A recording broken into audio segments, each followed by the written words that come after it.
Good morning, everybody. Good afternoon, in fact. President of the Australian Academy of Science, Jagadish Chinapati, Vice President, Professor Malcolm Sandbridge, previous presidents of the Academy, Professors Kurt Lambeck and Jim Peacock, Fellows of the Australian Academy of Science, the ACT Minister for Health, Rachel Stephen-Smith, Kylie Walker, CEO of the Academy of Technology and Engineering, Dr. Chris Hatherley, the Executive Director of the Academy of Social Sciences of Australia, Dr. Tina Parolin, Executive Director of the Academy of the Humanities, Katrina Jackson, CEO of Universities Australia, Mark Patterson, former Secretary of the Department of Industry, Innovation, Science and Research, distinguished guests from Australia, from around Australia and here with us today, colleagues and friends. It is my great pleasure to welcome you here to the Australian Academy of Science and to this beautiful Shine Dome for this very rare and special occasion, the presentation of the prestigious Academy Medal to the Honourable Kim Carr. And of course to you, Kim, a very warm welcome to you and your family members, to Carol, Seamus and Sarah, who are here with us today. I have learnt over the last few days that if I wish to attract anyone to the Shine Dome, I only need to mention that Kim is in the house. So I'm delighted that you could all be with us today. My name's Anna Maria Arabia. I'm the Chief Executive here at the Australian Academy of Science. I'd like to acknowledge the traditional owners of the land on which we're gathering today, the Ngunnawal people, who have cared for this country for over 60,000 years and whose land it always was and always will be. The Academy welcomes the invitation to walk with Aboriginal and Torres Strait Islanders towards a better future, as articulated in the Uluru Statement of the Heart. We have much to gain by establishing a First Nations voice in our Constitution. In doing so, we embed respect, equity and inclusion into the Australian identity. It is time we move forward together. Friends, may I ask that you turn your phones onto silent, but do feel free to share your experience today on social media. In the unlikely event of an evacuation, we ask that you make your way out from either side of the theatre and into the car park between the Shine Dome and Ian Potter House. Wardens will be available to offer further instruction should that occur. And please do mind the moat on your way out. It is a water hazard. To commence proceedings today, I would like to invite the President of the Academy, Jagadish, to the podium.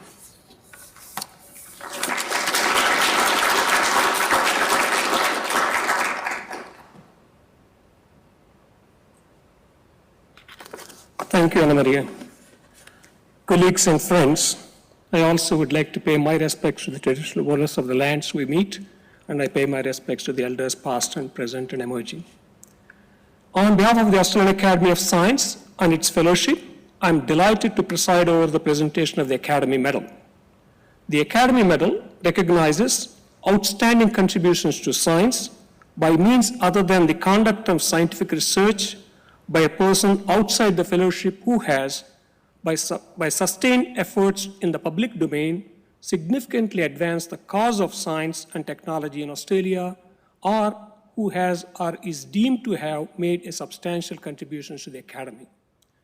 Normally, the medal would be awarded more frequently than once in 3 years. So, Academy Medal was last awarded in 2019. As such, this year, in 2022, the Academy's Council at its October meeting last week resolved that it be awarded to the Honourable Kim Carr. The second only politician to have received this prestigious medal, other than being former Prime Minister, the Honourable Bob Hawke in 1990. It is difficult to summarize Kim's achievements and service to the Australian science and research sector over his career. But it is precisely this difficulty that makes it so easy to see that rarely has there been a more deserving individual than Kim. For more than 2 decades, Kim Carr has advocated for Australian science and research, both in government and opposition, in the cabinet room, in the Senate, in the caucus, and has continued to do so since concluding his political career. Kim has always understood that science and research have the ability to make as well as dismantle the social and economic conditions of the future. The Academy and the nation owes Kim Carr a debt of gratitude for his sustained support of Australia's national research agencies, his defense of Australian research funding, and of the integrity and independence of the principles of peer review, which are paramount to research and innovation in Australia. During Kim's time in the Parliament, he always opened his door to Academy Fellows, early career researchers, and visiting international scientists. He has also engaged with fellows at our symposia and events rather memorably through rousing speeches, calls to action. It is often said that you can't fake authenticity. Kim's genuine interest and curiosity in the discoveries and applications of Australian scientists stand out in my mind and make him rare amongst politicians. So friends, today, the Australian Academy of Science would like to recognize the Honourable Kim Carr for his exceptional contribution to the science and research sector. I seek your indulgence to share with you a rather long list of achievements and milestones. Kim Carr was first elected to the Australian Senate in 1993 and served as a Labour Senator for Victoria for 3 decades. Retiring from formal political life shortly after the election in May 2022, he was Victoria's longest serving senator from 1993 to 2022. During the Rudd and Gillard governments between 2007 and 2013, Senator Carr served in cabinet across a range of portfolios, including as Minister for Innovation, Industry, Science and Research, Minister for Higher Education, Minister for Human Services, and Minister for Defence Material, and as Minister for Manufacturing. Across these portfolios, Kim Carr made a long list of enduring contributions. I will highlight just those in science and research sector, but do not wish to diminish his achievements in other portfolios. Before I do, I wish to recognize the Kim Carr's ability to effect change in the science and research portfolio was in part due to the time and energy he invested in building networks and engaging with researchers and the business world whilst in opposition. This curiosity, this drive, and belief in our nation's capacity to create new knowledge and find new ways of doing business as a bedrock of the modern economy meant that he was primed and ready to formulate and implement policies from the moment he was sworn in as Minister for Innovation, Industry, Science and Research on 3rd December 2007. During his time in the science and research portfolio, Kim Carr increased the spending on innovation and research by more than 48%, seeing the largest increase since records began. Developed Powering Ideas, a 10-year innovation strategy for Australia, rolled out a new R&D tax credit that doubled the amount of assistance available to small and medium businesses, launched the National Enabling Technology Strategy, made significant reforms to strengthen and streamline intellectual property rights and processes, placed university research funding on a more sustainable footing by increasing funding for indirect research costs as well as improving indexation, introduced a super science initiative for astronomy, climate change, marine and life sciences, biotechnology and nanotechnology, introduced Excellence in Research for Australia, ERA, to measure and improve research quality in Australian universities, restored the value of Australian postgraduate awards, introduced Super Science Fellowships, Future Fellowships, and Australian Laureate Fellowships to build research skills and create viable careers for researchers. Introduced the Kathleen Fitzpatrick and Georgina Sweet Laureate Fellowships and the Discovery Early Career Researcher Awards to address the low success rates for women researchers. Renewed Australia's commitment to CSIRO, pursued Australia's bid to become the host site of the landmark Square Kilometre Array radio telescope project, commissioned a new CSIRO research vessel, the RV Investigator, established the position of Chief Scientist for Australia as a full-time office and strengthened the independence of the role, restored the independence of the Australian Research Council through the appointment of a high-level advisory committee with the confidence of the university sector, established Enterprise Connect, Commercialization Australia, and the Industry Innovation Councils. So you can see it's a long list, and I'm certain there are successes I have missed. Kim, your legacy is nothing short of phenomenal. And Kim's enduring belief in the power of education, making it available to more people, mean that his legacy will be felt for decades to come. I personally know what this means for one's life. It was education that allowed me to come to Australia and establish the research group at ANU, without which I would have been ploughing the land as my cousins are in rural India. By any measure, you have been one of the most significant, if not the most significant ministers of science in recent decades. In the words of former Prime Minister Kevin Rudd, there's nobody in the Parliament who knows more about Australian science, research, industry, and higher education than Kim Carr. The Academy congratulates and thanks you for your dedication, your wisdom, your tenacity, and your service for and on behalf of Australian science and scientists. Colleagues and friends, before I present the Honourable Kim Carr the Academy Medal, I would like to invite to the podium Professor Ian Chubb, Secretary for Science Policy of the Academy, former Vice Chancellor of the ANU and the Flinders University, and former Chief Scientist of Australia. Welcome, Ian.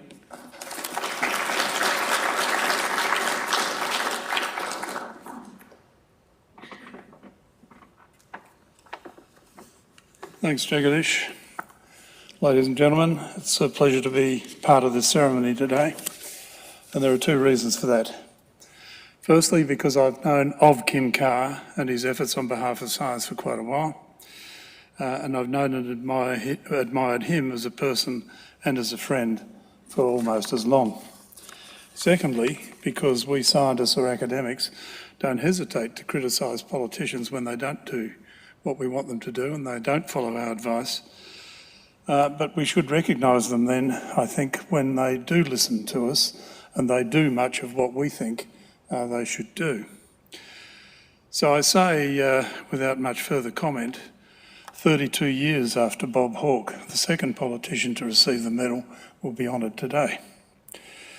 Now, I know that implies criticism of all the ones in between, even if subtly oblique, so it will be clear that John Howard's backing of Australia's ability, both 1 and 2, were pretty good. But anyway, during the last 40-year period, there has been something like 40 federal ministers with responsibilities for research, science and/or higher education. Some were reasonable, some hard-working, but not all of them were interested, and too many of them were surprised to be given that portfolio, so they came in unprepared. But Kim was different. By any measure, he was one of the most significant ministers we've had in the portfolio during those 4 decades. Importantly, and by contrast to many, he wanted the portfolio, and so he prepared for it. In the years of opposition prior to 2007, he was a backbencher or a shadow minister with a passion. He spent his time assiduously building networks and engaging with researchers in multiple disciplines and in parts of the business world, especially those who are looking to innovate. He learned about the sectors and their aspirations, their strengths and their weaknesses, and began to formulate policies that one day he planned or hoped to implement. Roughly 3 months after he was sworn in as minister, he made his position clear in a speech to the National Press Club. In that speech he said, and I quote, "When societies invest in science, they're investing in their own future. They're entitled to expect a fair return on their investment. They're entitled to know we are using the country's intellectual and technical capacity to deliver outcomes that matter to them. Stronger communities, more good jobs, a cleaner environment, better public services, a richer culture, greater security for themselves and their children." When his retirement was announced, so many people commented how he had never forgotten that politicians had a responsibility to work to make the country better, and how he'd seen education and scientific research and the development from that as fundamental to Australia's better future. He saw science as indispensable to Australia's capacity for innovation, for economic growth, for productivity and for the creation of new jobs. It's fundamental, he once said, to the food we farm and eat, to the cities we live in, our energy future and security, the way we communicate, the health of our loved ones and our national security.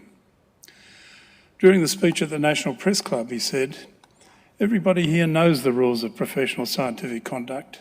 Think independently, put emotion aside, reject received authority, be faithful to the evidence and communicate openly." These are good rules, he said, rules I wholeheartedly endorse. But there's one more I'd like to add. remember your humanity. When I say science, I mean knowledge in all its forms. Now, he is a history graduate, and he and I have spent the odd half hour reflecting on his naivety, or mine, only to discover that we pretty much agreed. I still let him think we didn't, because it's important, I discovered, to let a minister win something sometimes. He asked, what kind of environment do we need to nurture creativity and propagate new knowledge? The answer is simple, he said. The answer is simple, an environment of freedom. He said their then new government would relish debate and welcome the contest of ideas. Quote, we count on you, our scientists, he said, and researchers, to improve our decision-making by sharing their expertise. Creativity and dissent are critical to the innovation process.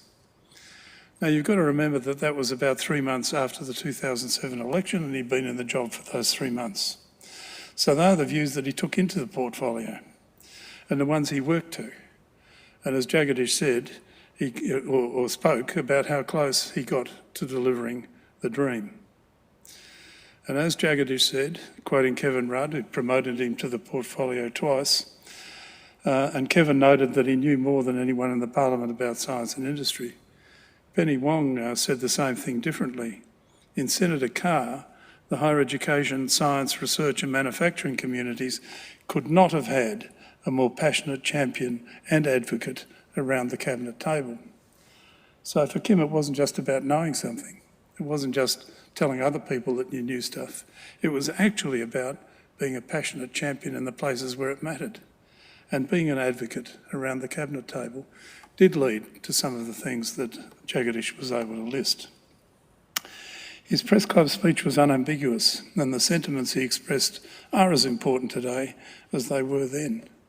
And I encourage you all to go and read it, like I just obviously did. But I encourage you all to go and read it because most of it is still very relevant today, and it's a very rewarding read. But he's a bit disappointed in what's happened. So last year he commented that ministers of the recent past, let me emphasise not the present, but the recent past, appear not to understand the relationship between basic research, applied research and commercialisation, he said, which is another way of saying that they do not understand the history of science and of scholarship more broadly. Simply, if you do not do basic research and public good research, then over time you will erode your capacity to do applied research effectively.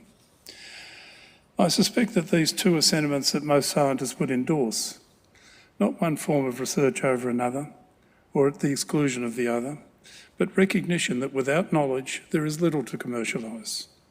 In his words, again, quote, without also increasing investment in both basic and applied research, talk of funding commercialisation is pointless. So he was, as Jagadish said, a champion of research, a champion of innovation, a champion of education, a champion of jobs and industry, and a champion of a fairer and better Australia, a better Australia. An Australia with a vision that pursued economic and cultural prosperity while building a socially just nation that looked after its people, and all the while playing the role of a decent, committed and contributing global citizen. Now, I first met Kim Carr when I was, I don't know what I was, younger, but probably chair of the Australian Vice-Chancellors Committee. There was an inquiry into higher education, and it was either 1999 or the year 2000, and the sector was coping with substantial cuts to budgets as we waded through what was loosely described as the core and non-core promise era that many of us will remember.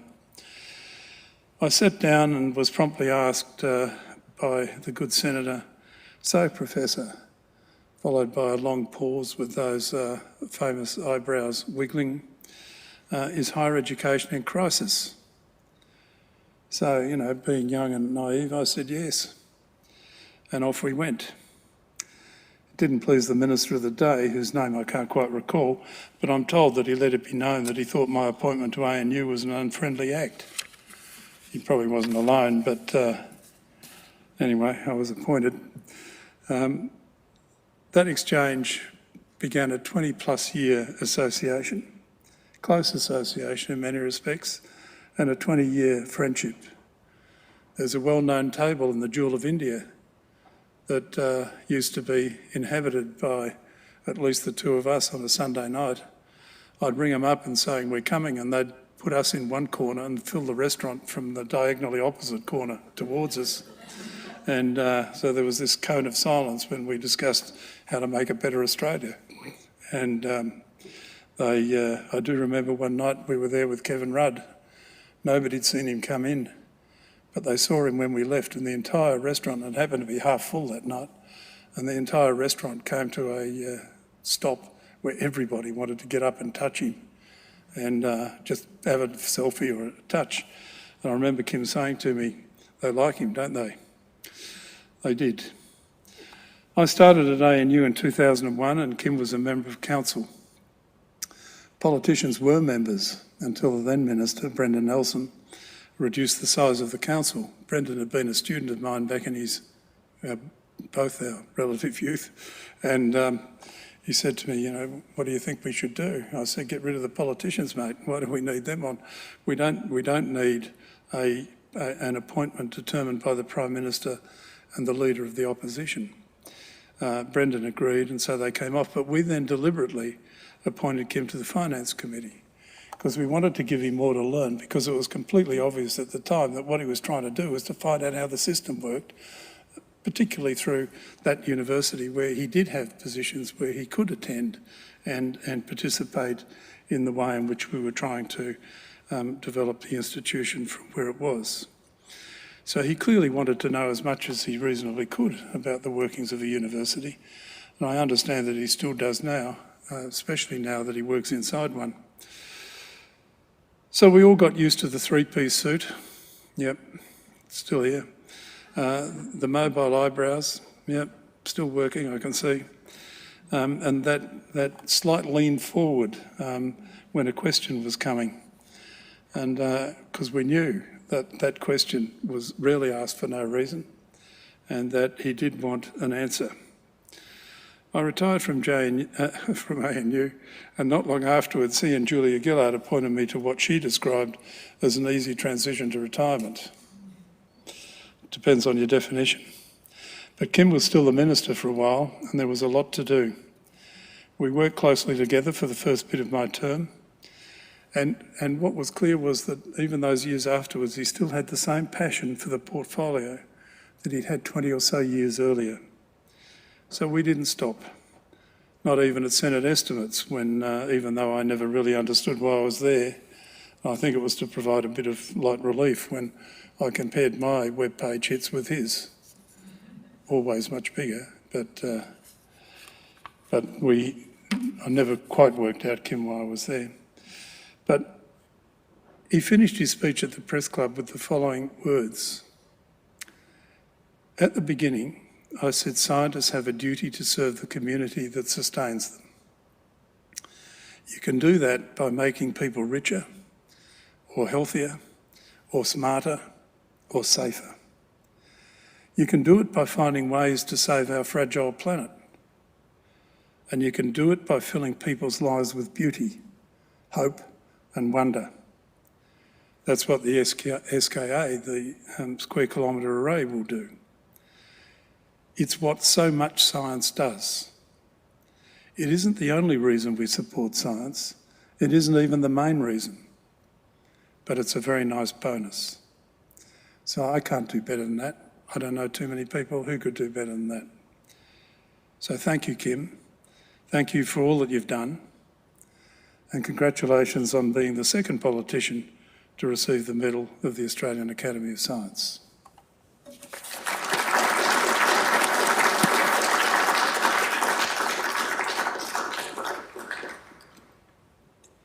Thank you so much, Ian, for those lovely words. Please join me now in welcoming Professor Margaret Shiel. Margaret's joining us from Brisbane. As you know, Margaret is the Vice-Chancellor of QUT, but was formerly the CEO of the Australian Research Council over the period 2007 to 2012. So over to you, Margaret. So thank you very much, Maria. It's a wonderful that I have the opportunity to record or to present a few remarks, Kim.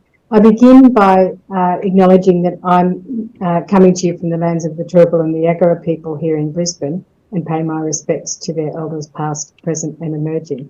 And I'm very sorry that I couldn't join you, Kim and Carol and the family and so many friends and colleagues at this wonderful celebration today. Between us, and Ian's done it, and Jagadish, you've done an amazing job of giving some justice to your amazing nearly 29 years of parliamentary service and the commitment and what you have done for science and research and Australian universities during that time. I noted that in your first speech in May 1993, you said mastering the skills needed to effectively represent the labour movement in this place will be a challenging task, even a slightly daunting one, but it is a task that I'm looking forward to. And I think we're very grateful for the way you have both represented the labour movement, but also gone on to represent science, research, universities and academics through that extensive period of service. I know you, I think we'll all agree you mastered the craft and as your political opponents can attest, and I certainly learnt a great deal about politics from watching you practice that craft. As we have heard, you spent that period in opposition using that time to understand more about the areas that you were interested in, to scrutinise the minutiae of governance, policy, legislation and how universities work, and you did much of that through your appearances at Senate estimates 3 times a year. And I was grateful that I was mostly on your side of the table during my time with Senate estimates, though I did have a famous encounter when you and Mark Patterson didn't agree on whether I should answer a question or not, so I had a sense of what it was like being in the crossfire. Not only did you learn that craft well, but you, during that period in opposition, many of us met you when you first visited our universities or our laboratories, again demonstrating that thirst for knowledge and understanding and creating or forming a view about the kind of people that you might invite to engage with you when you went on to be part of the Rudd government. And that ranged from everyone from vice-chancellors to scientists and other leaders working in that extended group. So the upshot, I think, was, as we'll all agree, is that by the time you did become Minister for Innovation, Industry, Science and Research in that first government, you were the best prepared science minister the country had ever had, and you came and brought that remarkable depth of understanding that others have referred to in the cause of advancing science and also in the way in which science and research could impact on the community. And, you know, I was a relatively new CEO at the time. I was appointed by Julie Bishop a few months before the election, and I went up to meet you as my new minister, and I could see from the outset that you really understood what we were trying to do and the importance of what we were trying to do. And you never ceased to challenge me and the agency during that time. Most famously, you called me just before Christmas and said, a few of us have been chatting, I suspect Ian may have been in some of those conversations, and we think that you should take on the RQF. So literally, I was given responsibility for the RQF for Christmas. I got the Christmas period to contemplate it and tell him early in the new year whether we were up for taking on that challenge, with the proviso that I needed to save half the money so he could use it for other ideas and initiatives. But we did that, and we went on to develop what became the Excellence in Research for Australia initiative, which did have a very positive impact and has continued to influence the quality of Australian research. We did it so well, and I'm amazed that it's still going 10 years later, and so we're having a conversation about what next just at the moment. We went on to rejuvenate and expand fellowship programs, as Jagadish has indicated, and it was always invigorating to work with you, because as soon as we'd done one initiative, you'd say, well, what's next? Usually with the caveat that I couldn't have any more money, but that I needed to put my creative juices and those of the colleagues into doing something that would advance the cause of scientists, researchers and academics in a time when, with the global financial crisis, there were challenges with the budget. You expected us to work hard, but all public servants and agency heads, from the were treated with enormous respect. I remember the very first time I did something for you one evening and delivered it to the office in Parliament House the next morning. The first thing you said to me was, "I hope you didn't spoil my evening." My daughter would say that you had an uncanny knack of calling me about challenges with finance committees or estimates right when we were about to do something important for her, but she got over that because she understood the passion and the importance of what we were trying to do together. We had an amazing sense of urgency and purpose that you invigorated with. And I know one of the things that was wonderful about working with you, Kim, is that you knew that you understood that you would take the advice of me or my agency, but also that you would do multiple soundings and seek a variety of views so that we didn't race into doing things without really considering them carefully. And I think that's why many of the initiatives that we put in place during that period have lasted over that period. So as Ian has indicated, your passion for science was always underwritten by a keen sense of history. You understood the value of fundamental curiosity-driven research, that it cannot be hurried, that it cannot be forced, that it's really the feedstock of what else we do in the innovation and research system. And that discovery really does drive application, while application sometimes, but not often, does the reverse. So it was wonderful that you understood that we as a community needed equipment, and we had to at various times intervene in saving some of that, most notably the synchrotron, but also the way you progressed the SKA, as Ian has mentioned, and that the importance of attracting and retaining the best talent wherever we could find that from within Australia and around the world. So I know that science, I know that research, and I know that universities are all the better for the commitment that you've shown over that period. And I'm just delighted that the Academy is recognising you in this way. And I'm sorry that I couldn't be there in person, but thank you, Anna Maria and Jagadish, for giving me the opportunity to say a few words remotely and to thank you and congratulate you on this momentous occasion. Thank you.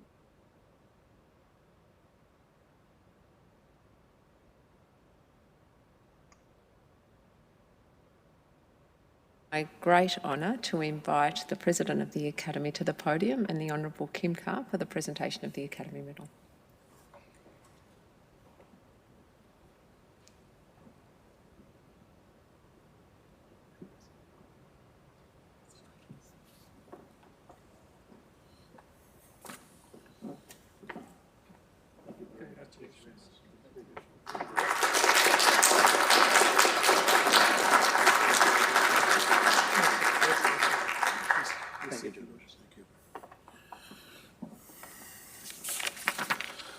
Well, Anna Maria and Ian and Margaret, thank you very much for your very gracious words.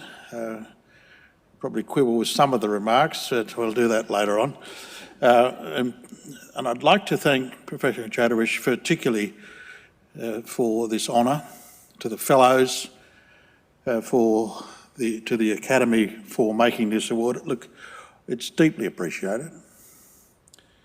We've worked together for many, many years, and it's a relationship that I value extremely. Can I also thank my family that have come today, representatives thereof. You know, they say in politics that when you retire, you do so to spend more time with the family. I never actually ask the family, do we, when that happens. So it's an interesting process of being at home a lot more. And I'd like to also thank the many people from the department that Mark Patterson's here, that many officials are here, others that are here that work with us and have come a long way to this ceremony, to professors from the universities and for those amongst you from many walks of life, political officers that I've worked with over many a year.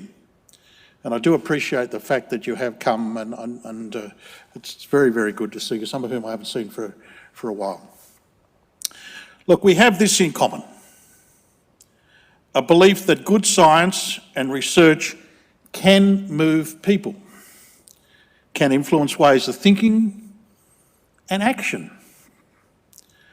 And all of us here are in the business of science diplomacy, of advocacy, of education, of problem solving, of building a better society. And I've always had very, very high expectations of scientists. As Ian indicated, the quid pro quo that's involved with that expectation. I've had the view that scientists could cure the sick, they could feed the world, they could save the planet, and they could fulfil that sense of wonder. I'm not quite so certain that scientists have had such high expectations of politicians. I've seen politics as a vocation, and I want to emphasise to you all that I have learnt a great deal from all of you. I've learnt particularly the value of partnership. And you bring to the partnership your expertise and your authority, which this country so desperately needs, especially now. And as we look to the future, we need to ask ourselves, well, what sort of country are we to be? As we set about rebuilding our national aspiration and rebuilding an economy, we have to set about rebuilding trust. It's something that both sides of the partnership need to focus on as a distinct priority. Not just, as I say, between the partners themselves, but public trust in institutions and the personnel that through their research and through their expertise, through that evidence-based advice and leadership, can formulate and enact policy. I don't think anyone really here doubts the proposition that the trust bubble in this country in recent times has burst.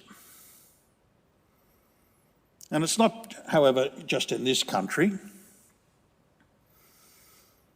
The findings of researchers from all over tell us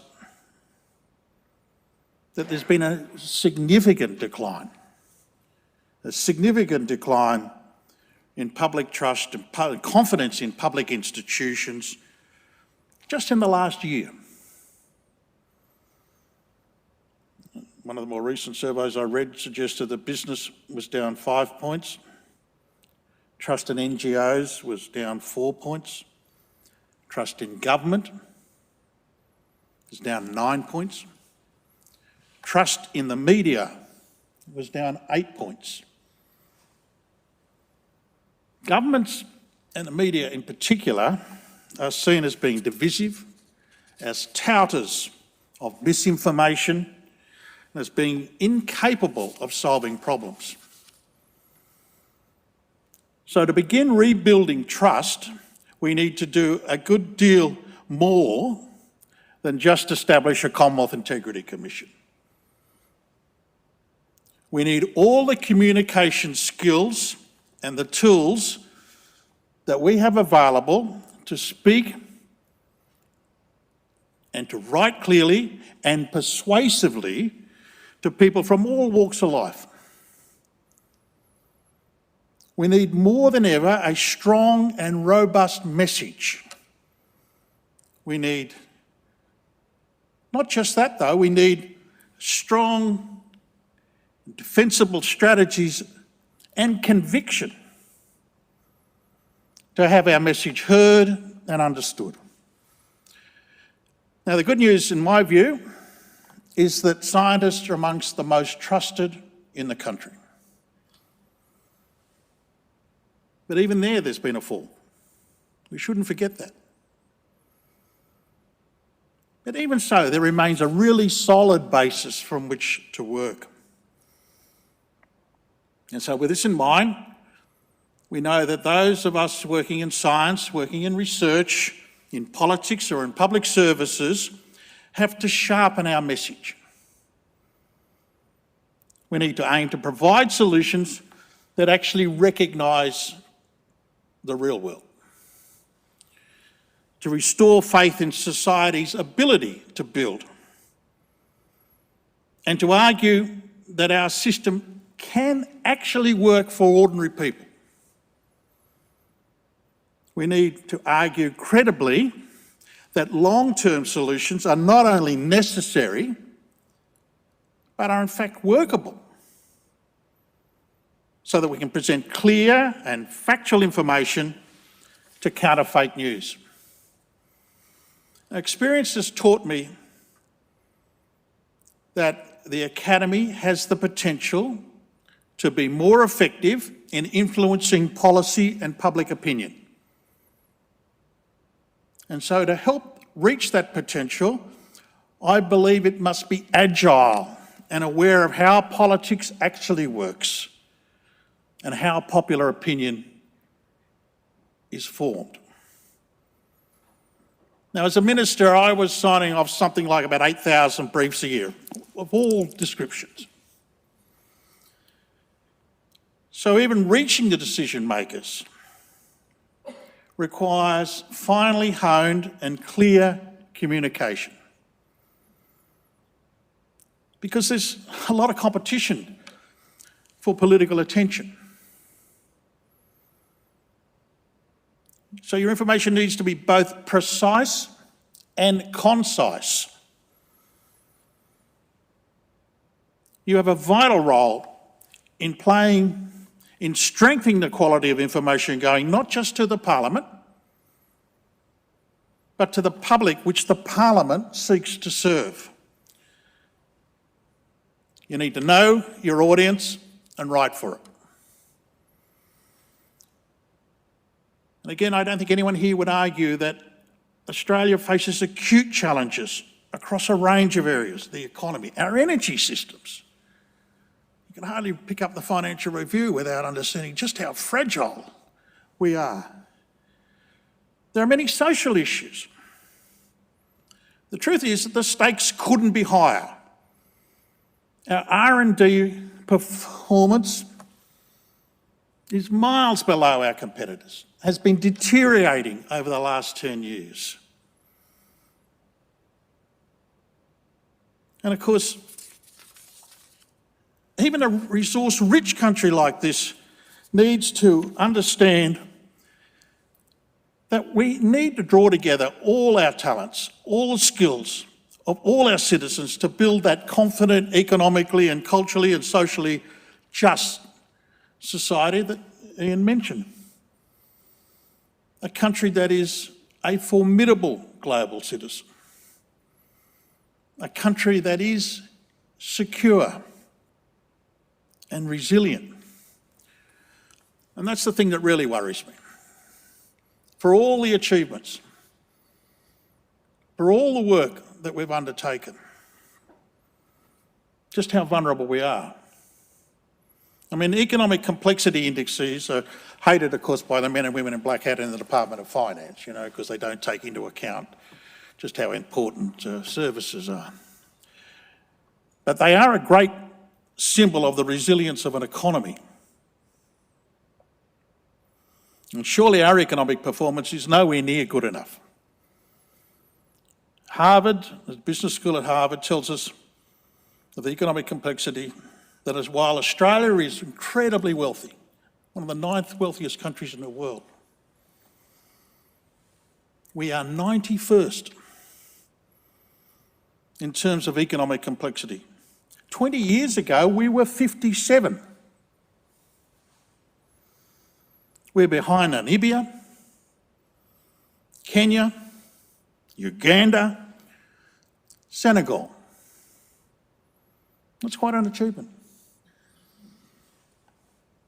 The deterioration, in fact, has accelerated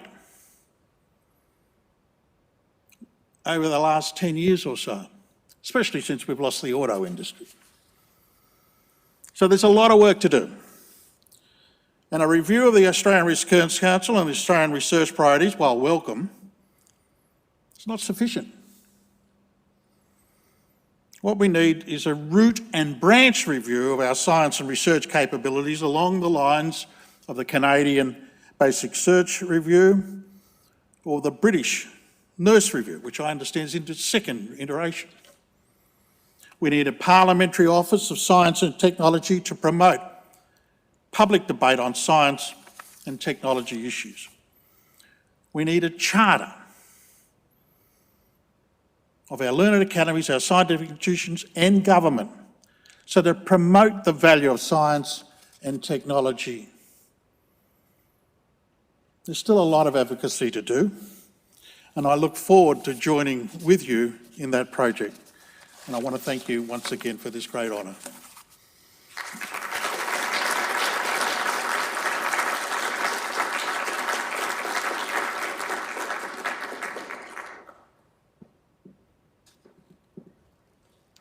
Thank you so much, Kim. I am so pleased that in this post-parliamentary career, you have lost none of your advocacy, your zest, your passion, and your hope for science and research. It is very welcome. Thank you very much. Friends, that brings us to a close of the presentation of the Academy Medal today. Thank you all ever so much for being here with us, and thank you to our online audience for your participation too. I would now like to invite all of our guests here in the Shine Dome to stand in front of the podium for a group photo. Thank you ever so much and have a lovely rest of the day.